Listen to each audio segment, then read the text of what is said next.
The revolution is a time of coming together in a novel, exciting way that never had happened before. When the people make their own history, they make their own government, they govern themselves. And it's through the media that that becomes possible. Vast distances in the 18th century, from the northernmost New Hampshire to Georgia. How do people at such great distances, such different ways of life, from the slaveholding South to the North, to the neo-Puritan North, how do these people come together? And this enormous act of collective mobilization through print, we're now living in the wake of this, imagining the past as a golden age when patriots stood together and they invented something new. We honor the fathers. We don't realize how badly divided they were. And what sustained them was that willful, intentional coming together. We're afraid we're going to lose it. I mean, the Federalists, the Republicans, neither party really considered itself a party. Each party, I think, believed that it was speaking for America and speaking for the true American revolutionaries. And the opposite party, they were a party, they were a faction, and they were somehow profoundly illegitimate and potentially un-American. The Federalists of Hamilton and Adams smeared the Republicans of Jefferson and Madison as not really being American revolutionaries, but really being French revolutionaries.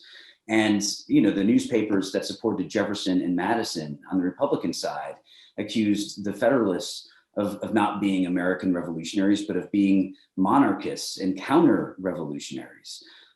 So there certainly was a lot of distrust baked into the debate of the early Republic.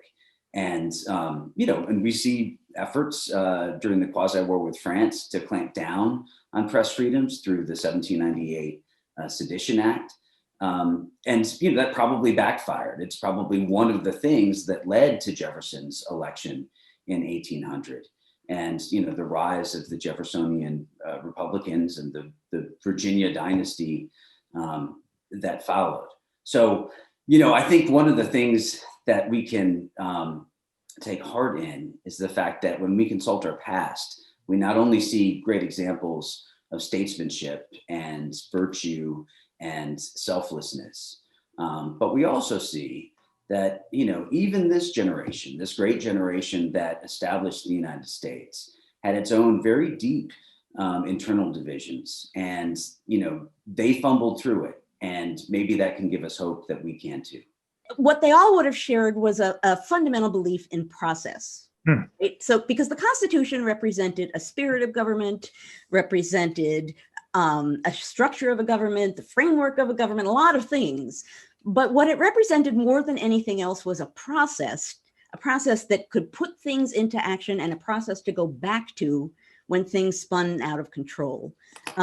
There's a Jefferson letter, an exchange of letters after the election of 1800, which is so fraught, almost falls apart.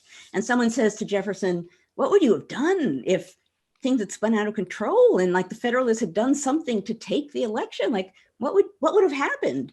And essentially, and this will be a bad Jefferson paraphrase, he says, well, essentially we would have had some kind of convention. We could fix up the Constitution and just keep going. It's the process that I think they all believed was one of the most precious gifts that they were giving to us. They didn't assume that the Constitution would be created in marble and then it would stay that way forever. There's a reason why you can amend the Constitution. But the fact that it represented a structured process of government that was explicitly supposed to be useful in times of difficulty or crisis, that was something I think that they would all share.